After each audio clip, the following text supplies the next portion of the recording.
Welcome to the Ecom Growth Podcast, the show for founders and operators building real ecom businesses. I'm your host, Jordan Lally, and each week we sit down with ecom founders, CEOs, and operators to break down what's actually driving growth, from acquisition and systems to scaling decisions and hard lessons learned.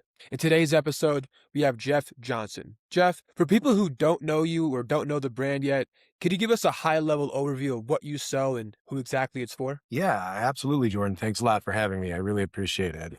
So my company is called V for Musa Company. We're a family business founded and named after my great-grandfather, Vincent Formusa.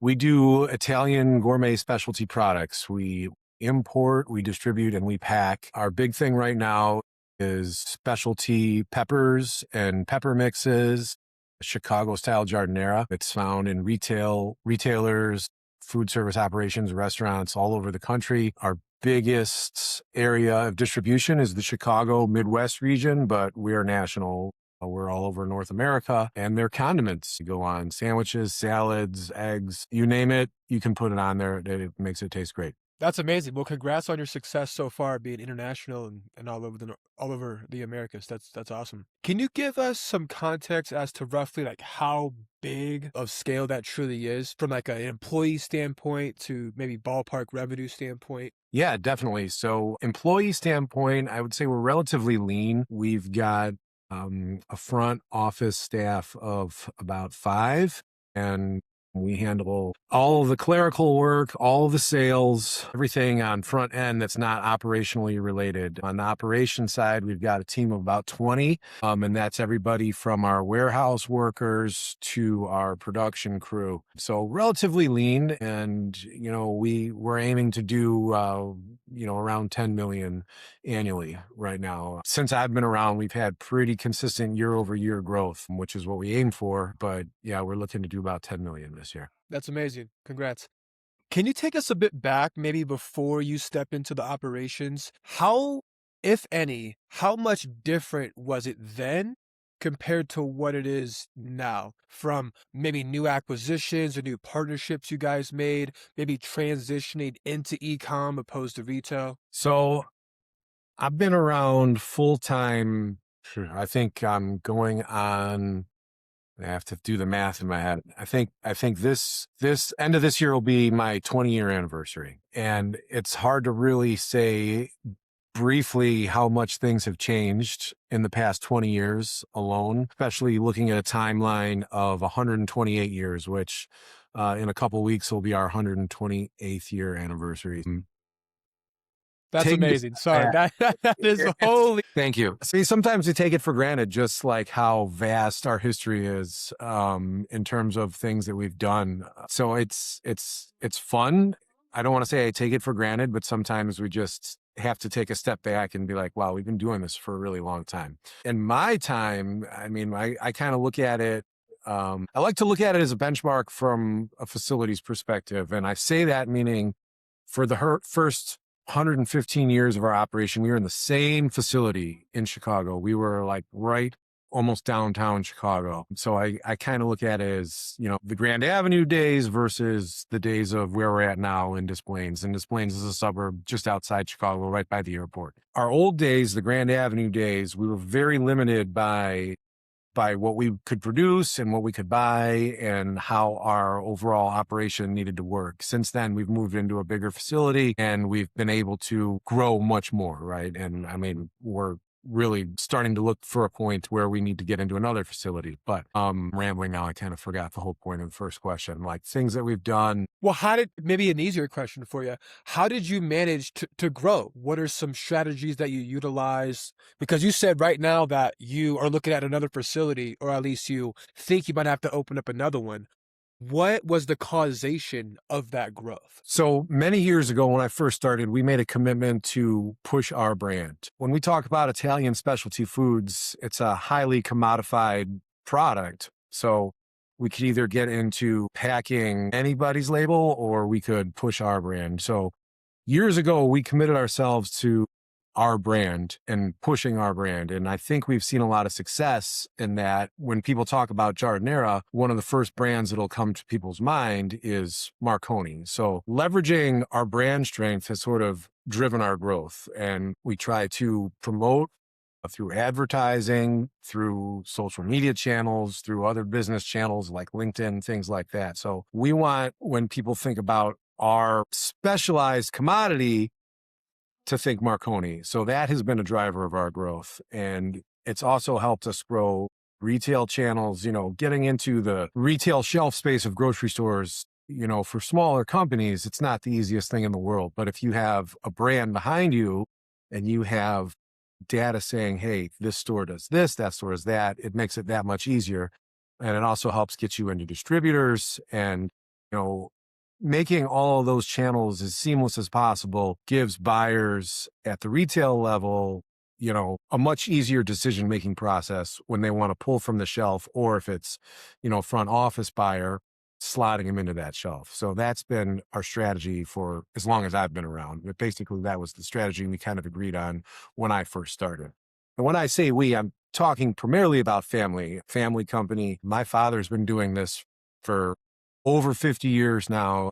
And one of my siblings, my sister Joey, she's, very heavily involved in all of the high level decision making that goes on here. So, these are things that we've collectively decided that has been really our strength for the past 15, 20 years now. So No, that's amazing. I would love to get some insights on branding. I'm a big believer that your marketing and sales acquisition can be absolutely horrific. But if you have a better brand, it's going to beat marketing and beat sales 7 days out of 7. An example I always give is, let's look at Kylie Jenner. Kylie Jenner probably never advertised a day in her life, but as soon as she as soon as she brought her lipstick product to the shelves, she made 9 figures in like a year's time frame. And that's the power of a brand. What, I guess, strategies or what step-by-step process did you guys use to really grow the company brand? Because you guys are, like you said, international. When you have a big brand, it's so much easier to get into retail stores. Was there anything specific that you guys did? So I think the first thing we did is we kind of leaned on the simplicity of our label. You can talk to, like you said, 15 different marketing experts, and they'll come back and say, you have to do this, that, and the other thing, and give you 15 different designs for a label. But our label is very simple. It's bold in color. There's not a whole lot of bells and whistles, but it's recognizable.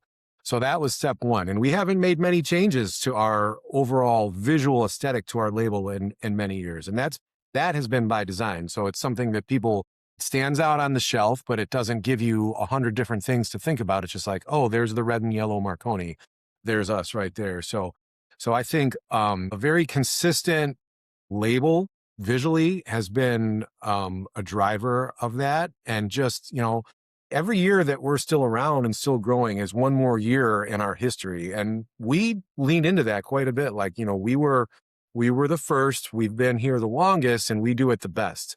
And along with all of that, still has to equal a consistent product. So, we work very hard to put out a high quality, consistent product that people know that if they bought it today, or they bought it 6 weeks ago, or they bought it 6 years ago, they can still expect the same good, consistent quality that they're used to. So consistency, simplicity, I think those are the things that we've leaned in on to build the brand that we like to say we have when we're doing our selling. I think simplistic, no, great answer, Jeff. I think the simple brands always outshine the one that have all the bells and whistles. Not to bring up Apple, but you can look at Apple and no, that's Apple. And it's super simple. Like, it's just happy eating apple. You know what I mean? Anyways, moving on from that. I'm really intrigued from the family business point of view. It's always been a dream of mine to have a family business, but for someone who's actually in the trenches with a family business, can you give us an overview of the dynamic between, father, sister, and anyone else that might be involved? Well, I think trenches is certainly a good way to put it as far as a family business goes. My joke is it's not for the faint of heart. I think I'm fortunate and blessed to have had a family that for the most part can get along. You can hear horror stories of families that want to go into business together. And I mean, nothing can tear a family apart faster than going into business together. But I think we all have different personalities and we all have been able to play to our strengths over the years. A nice thing about our business is for the most part, or it is just within, our immediate family. So I have other siblings who aren't involved. Someday I'd love them to be involved. They're not involved now, but my sister Joey and I, we work great together. I mean, that's not to say that we don't have differences, but we have different personalities and we've kind of quietly been able to define our roles in the company together over the years. And I think that comes down from just parenting. Both of my parents are involved in the business. I mean, my dad, he's in his upper 70s, but he still comes in very regularly. I mean, he's been doing this for 50 years. This is as much part of his life as anything else, his kids, grandkids, whatever. Dynamic that, not everyone can do. We'll never let a little tiff kind of break us away from the overall goal, which is to keep the wheels turning around here. I've got kids now. All my sisters have kids now. I mean, we're starting to think, not just about tomorrow, years down the road, where does that leave us? So I think we've always been able to keep the big picture in mind. Over the years, when challenges come up, we've been able to work through them well and probably better than most, because, you can meet someone who, see them, they have a great family dynamic outside the workplace, but, when you step inside the workplace, sometimes all bets go off, and we've been able to navigate that very well. I don't want to make it sound like it's been easy, because it's been difficult, but I think all of us staying focused on our mission, what we want to do as a company, what we want to accomplish, has been able to keep us level-headed throughout. My sister's been involved longer than I have by a few years, but her and I work great together. It's really nice to actually have a family member who you can lean on for certain things when times do get tough. So she's there for that. Sometimes we create our own tough times within our own dynamic. There's goods and bads to every situation. And I think we've done a great job of it over the years. That actually makes me happy, because you do hear the horror stories of arguing about business or family business isn't going well. That bleeds over into our personal family lives and vice versa. But it sounds like you guys are definitely staying positive. You're making it through. That's amazing. I do have a kind of, I guess, a follow-up question to that, because it sounds to me like you guys were not forced into the family business. You guys clearly haven't had a choice, because you mentioned your sisters, at least a couple of them, aren't in the business. What made you join the family business opposed to kind of doing your own thing, That's a great question. It's a tough question. I mean, the short answer is it's always been, the business has been my life, since I can remember, since I have memories. I mean, my dad, this is his life, and I always had the option. Okay. And I did some other things before I came on full time. I worked here through like high school and college a little bit here and there. So I was familiar with the operation and the process, because, it's family business. It's just part of your life. My parents always encourage us to work on our education, to have the ability to do something else if we wanted, and encouraged to do other things if we wanted. I was told in so many words throughout high school and college how important education is. Make sure you have options. And there was times where my parents would just be like, you don't want to do this, go out, be a doctor, be a lawyer, do something else. This is not for the faint of heart. Right. So, but at the same time, as I've gotten older now, some of the freedoms of having a business like this that it allows is something that I just couldn't imagine living without. And I don't want to glamorize that, because there's plenty of days and nights that work is just with you. I mean, when you have a business, I think for it to be successful, it really needs to be engrossed in your life. There's people out there, and whatever their 9-to-5 corporate job, whatever it may be, they can leave the house, go to work, they can come home, and they can hang their coat when they get home and leave everything that they did that day at work in the coat and leave it there until the next morning when they go back to work.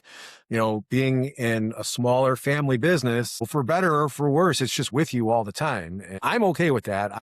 I couldn't see having it any other way. I'll find myself sometimes waking up in the middle of the night, like not being kept up for stress or anything, but just thinking about like, did I do this? Oh, I need to do that. Oh, what's going on? I mean, we've got a food production facility that works, longer than the standard day here. I mean, there's always something going on. So there's always something to think about. There's always a way to look out for going to get new business. There's always something you need to be thinking about, inbound logistics, things like that. It's just something that for my personality suits me perfectly. It may not be to everyone's taste, but for me, I couldn't imagine it any other way. No, absolutely, Jeff. That resonated with me so much, my friend. For those of you who are not watching and you're only listening, I've been smiling ear to ear the entire time because as someone who owns a business, I cannot imagine, like Jeff said, working a 9 to 5, leaving my coat at the coat rack and forgetting about work. I Sometimes it sounds love nice, but it does kind of sound nice, but I'm not a halfway kind of guy or a half-ass kind of guy. I'm the type of guy that goes full in on whatever the project is.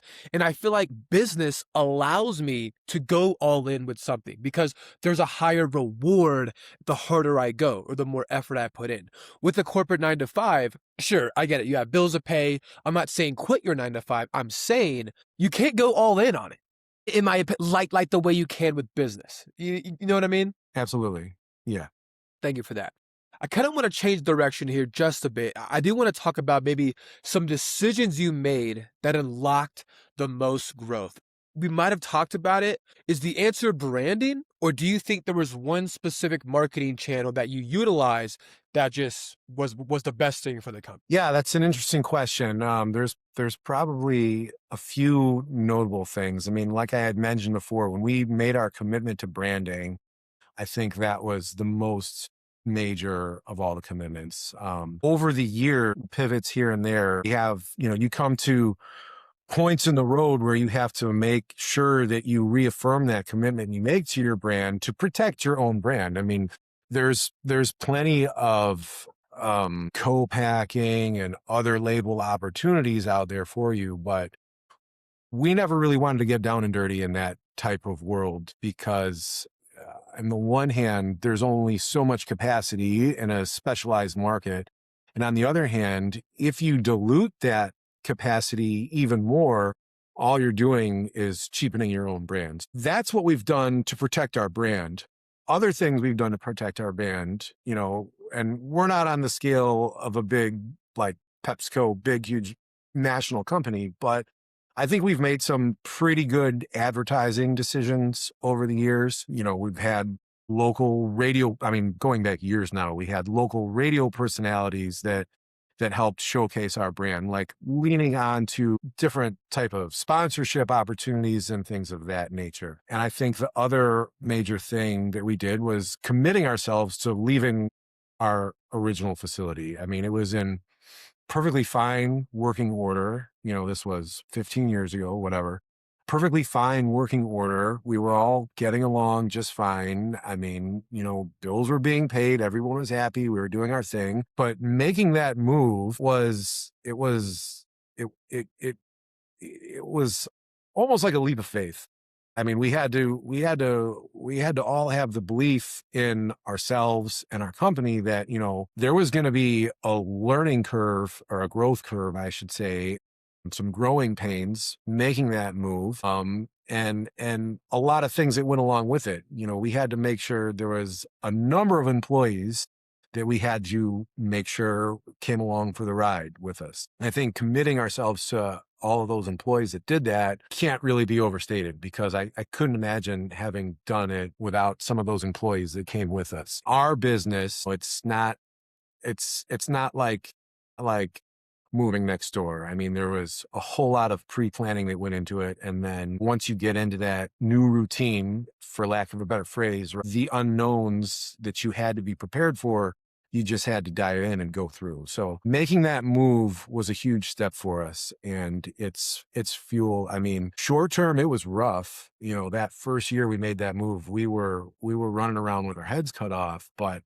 long term, it's paid off and then some. And it's allowed us to put so many new programs in place from an operations perspective, as well as just a sales and marketing perspective that we would have never had we stuck around in our old facility. So it's always been a point of interest to me how such a seemingly physical thing could have so many implications, outside just the physical move. When we did that, it opened so many more doors for us, and it really turned the growth knob up to the next level. Were you able just to produce more? Or I guess what was you said turn the growth knob up, like, what do you mean exactly? Yeah, our production capacity has gone up exponentially.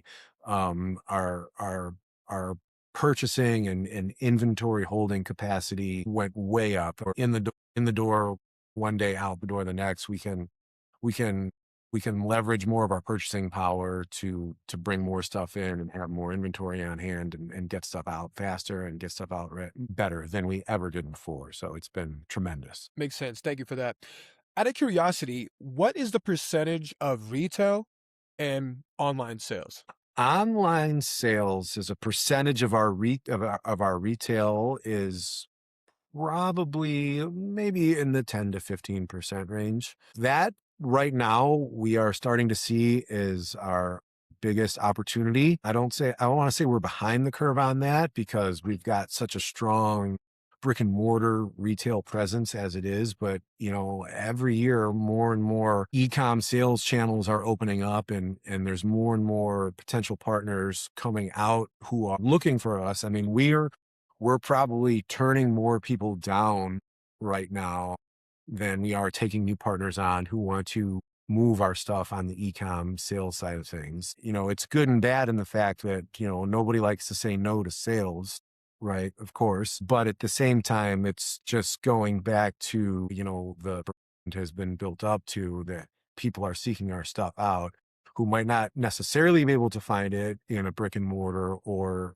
just as the way of the world is shifting more and more to the e-com world, there's a lot of opportunity there. And in the past year, we've really ramped up how we've been handling it. It's kind of started really during COVID, which is, COVID was COVID. I mean, we're far enough removed from it, but e-com distributors and platforms were just ringing our phone off the hook. I think, hopefully we'll look back someday and say that we navigated this right. We want to make sure we're doing it correctly because we quickly learned that not all of those calls we were getting were the best possible partners to work with.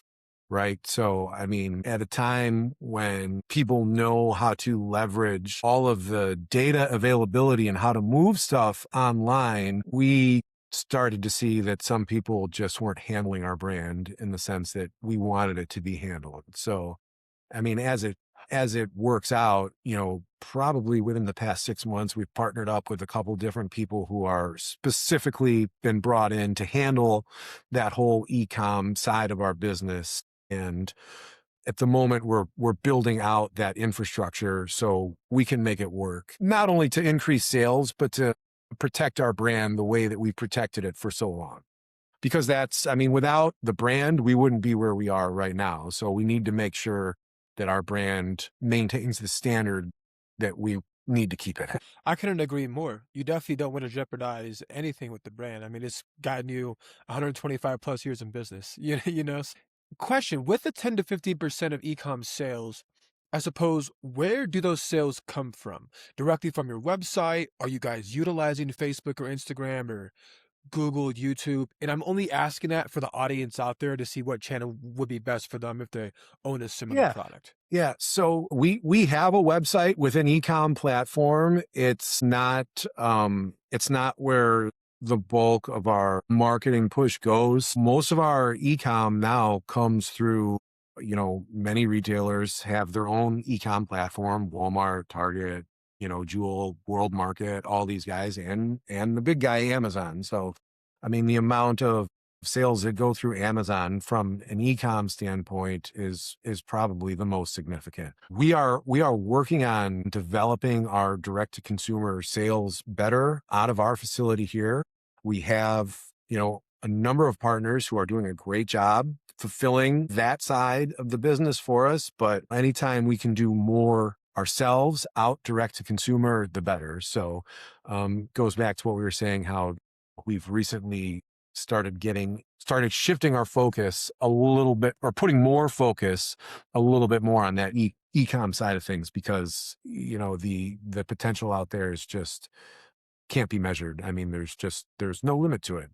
There's people all over the place who everybody has a device in their pocket now. Everybody has a computer or a TV at home where, you know, if they want something, it needs to be available to them at a click of a button. And we need to make sure that once that button gets clicked, that we can service them, whether it's from us directly to them or through one of our distribution partners, that it winds up in the right hands. And then they get that product that they're expecting and enjoy, and hopefully buy again and again and again.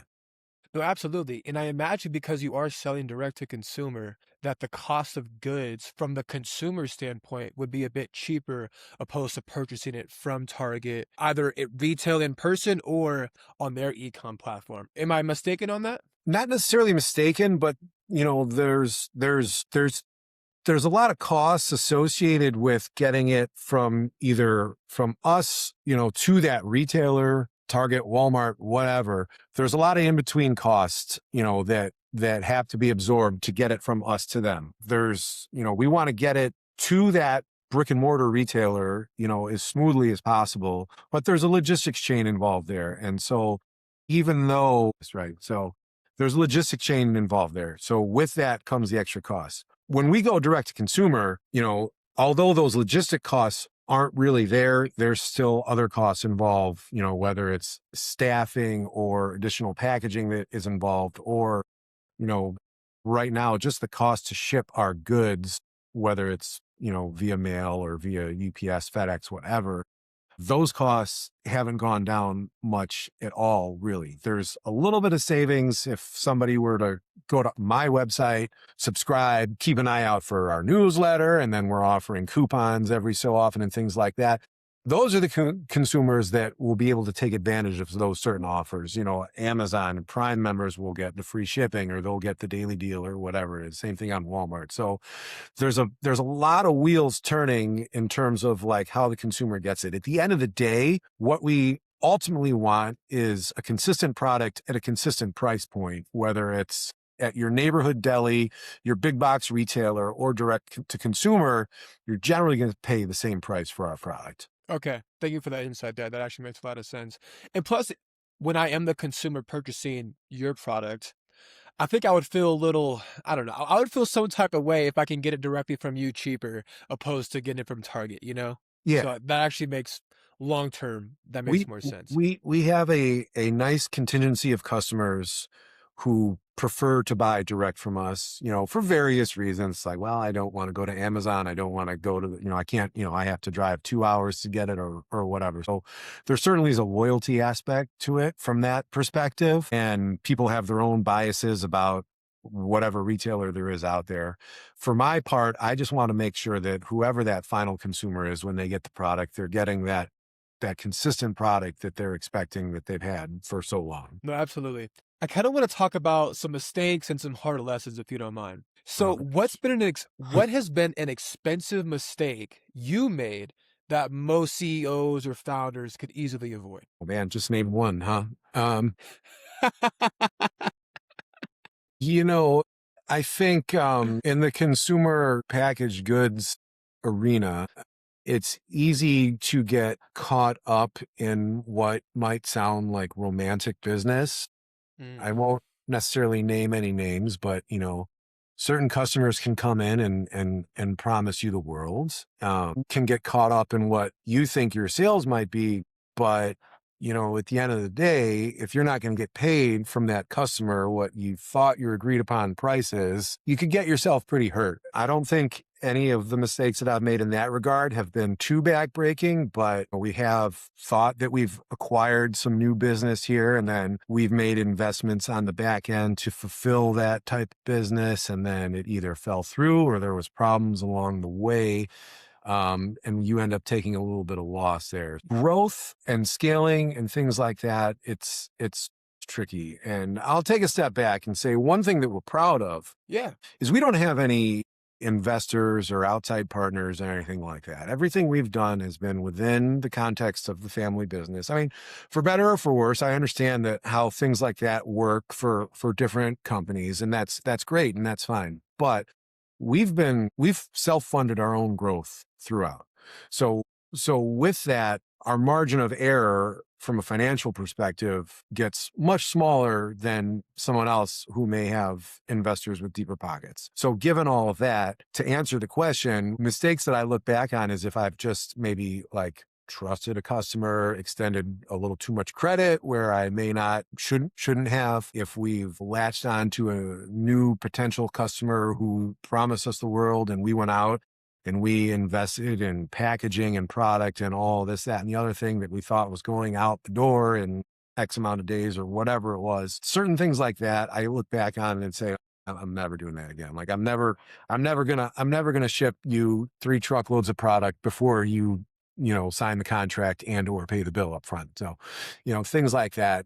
Having been self-funded throughout, we have to keep a close eye on our financials and sometimes the overextension of credit to customers has come back to bite me a handful of times over the years. And I like to think that I'm getting sharper about it, but at the same time, it's still difficult to ignore the prospect of what certain customers may be offering. So I think my mistakes are that, and my advice would be careful with your dollars, know your numbers, know where things are going, and know what there's no venture, whether it's sales or purchasing, that's without risk. So, make sure you take a look at any new venture from the perspective of like, what's my risk? What's my exposure here?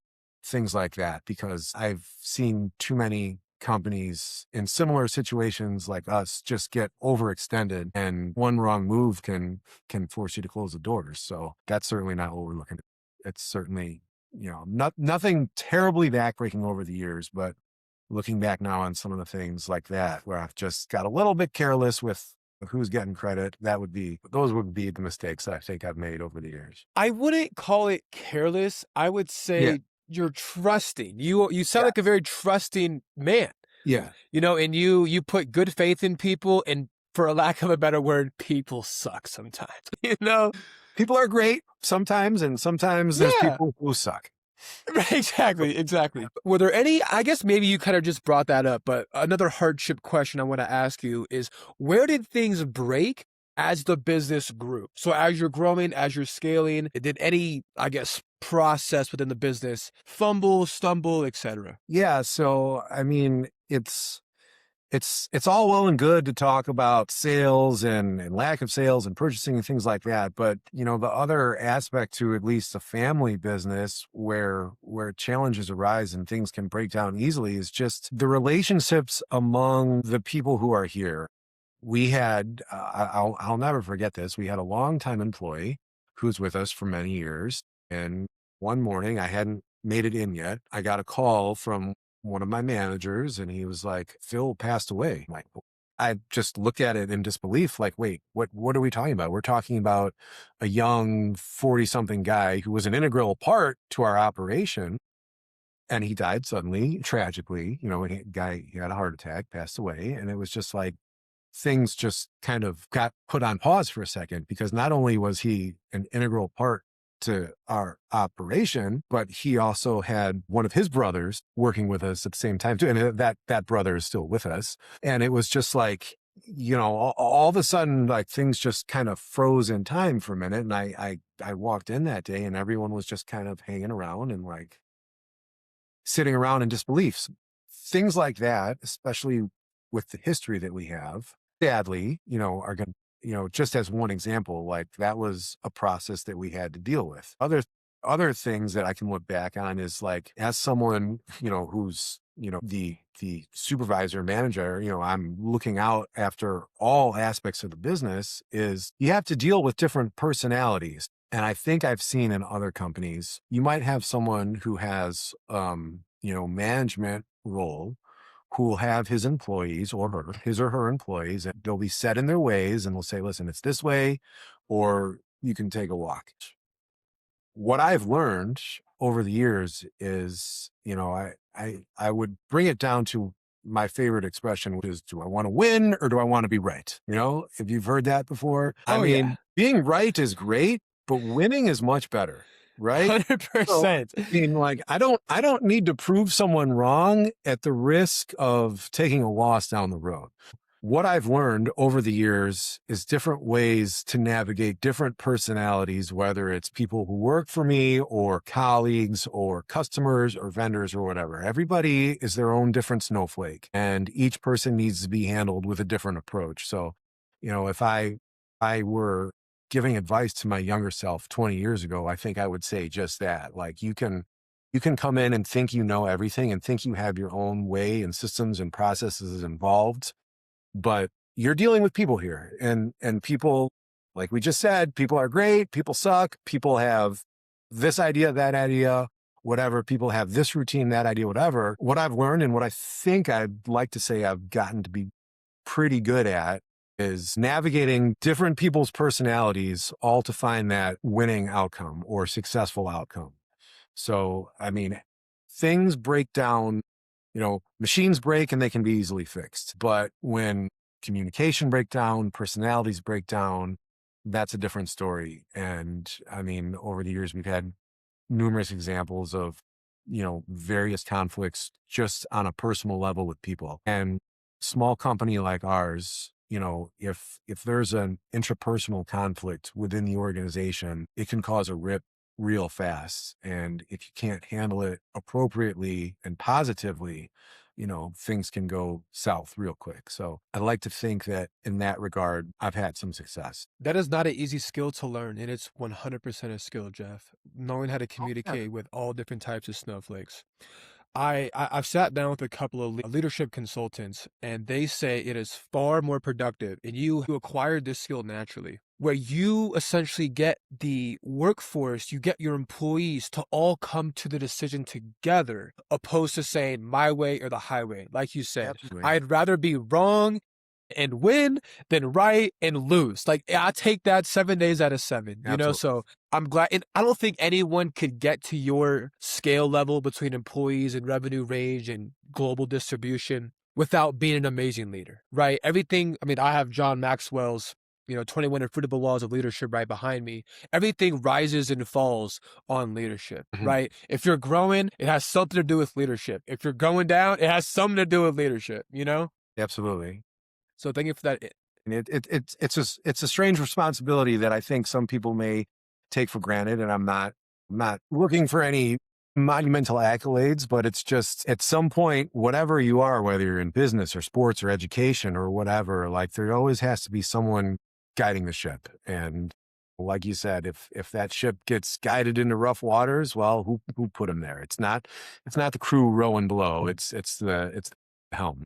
Exactly, Jeff. I guess change of direction one more time. In your 20-year career at the company, what is something you wish you have done sooner, knowing that it would have paid off? I guess looking back, if you can like change one thing, or man, I wish I'd done this 5 years ago, if that makes sense, like the big breakthrough moment. Yeah, I think this type of question for me kind of Yeah. comes back to the sales aspect of things because, like I said, I do a lot of different things, and including selling. I wish in my younger days I would have been a little bit less timid. It took me a little while to go out and get my feet wet. I wish I would have been a little bit more comfortable being told no or being told to buzz off or just being ghosted or anything like that. I think if I didn't, you know, in my early days, if I didn't get that sale or whatever it was I was exactly looking for, I really kind of took it hard and I kind of let it affect me a little bit. But now, I mean, I've got a quote hanging up here somewhere that's like, if you're not being told no, 100 plus times a day, you're not trying hard enough. So I think if I would have come out of the gate from a sales perspective a little bit more, things would have been, even better than they have been now. But, I think I was very timid in the sense, not only selling, but just overall, you, even back then when we were at the 110-year mark, I kind of felt the weight of the history on the company a little bit on me. I'm like, I was playing more cautiously to not make the wrong move as opposed to, going out there and keeping my foot on the gas and, maybe take a few risks here and there and keep pushing to make the right move. So I think I would say from a sales perspective, I would have been a little bit less timid. I think that would have probably served me a little bit better than we have ended up to this point. But, it's been such a strange road over the past 20 years. It's hard to look back and find too many things that I could have done too differently, but I'm sure there's plenty. No, you're good, Jeff, and that's one of the reasons why I like asking that question. It kind of makes you go inward and really kind of think deeper. As someone who's been in business for himself for the last 5 years, sales is a vitally important Mhm. aspect of business. And in my early days, you and I sounded very, very similar. I didn't want to get the door slammed in my face. I didn't want to get told no. I was so timid. And now I'm like, oh, they told me no. Okay, let me just move on really quick. You Yeah, know what yeah, I mean? absolutely. It is that muscle that has to get built. It is a skill that we have to develop, and obviously you acquire it or you possess it now. So right on. I was gonna bring up something else. Oh, also in our earlier days, you brought up our risk, our level of risk and our level of exposure. I think when you're operating at your level, the level of risk should be much, much, much lower. But when the business is a bit smaller, obviously not at your scale, I think we should probably lean on the side of risk because if I do lose it all, what exactly am I losing? And Depending on where you are within your business, right? I think if you're just starting out, for those that are listening, take those bigger risks because those bigger risks are going to have the biggest payoff. And maybe one day you can end up in Jeff's shoes, in Jeff's company's shoes, damn near making $10 million a year in revenue. That's freaking awesome. Jeff, we kind of are, go for it. Yeah, I was just nodding in agreement. Yeah, go ahead. Go ahead. for sure.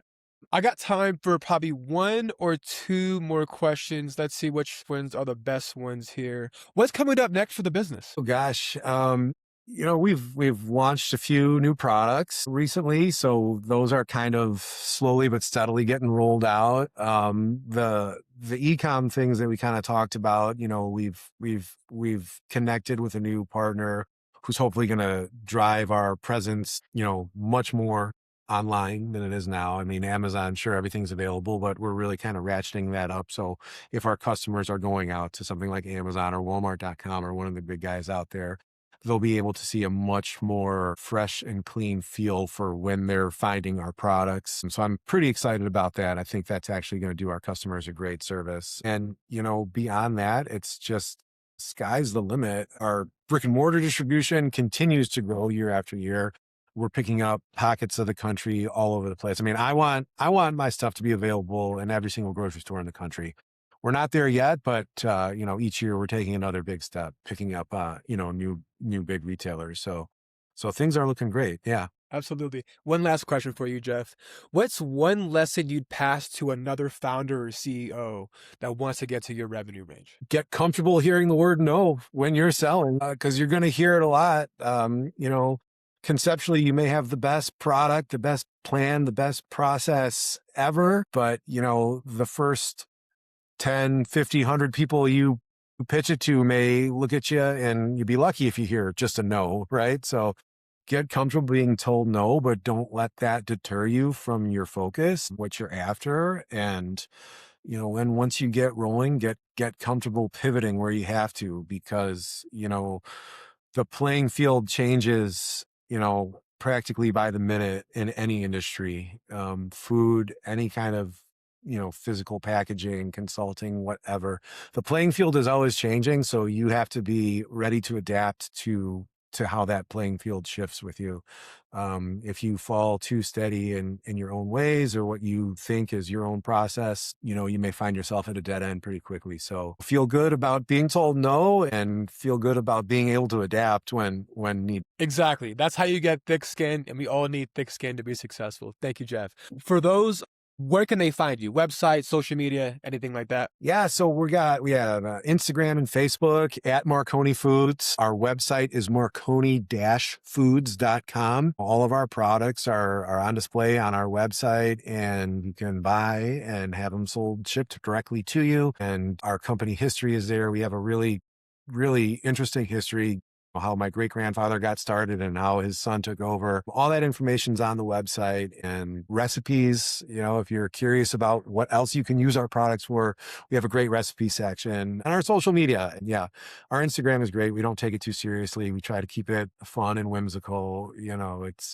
don't have a team of lawyers looking over our shoulders every day, making sure we're posting everything we should be. So check us out on Instagram, and yeah. Jeff, it was such a pleasure having you. I had tons of fun. I don't know about you, but thanks for hopping on. Thanks a lot, Jordan. It's been fantastic. Absolutely. All right, audience. Thanks for tuning in. Until next time. Talk to y'all soon.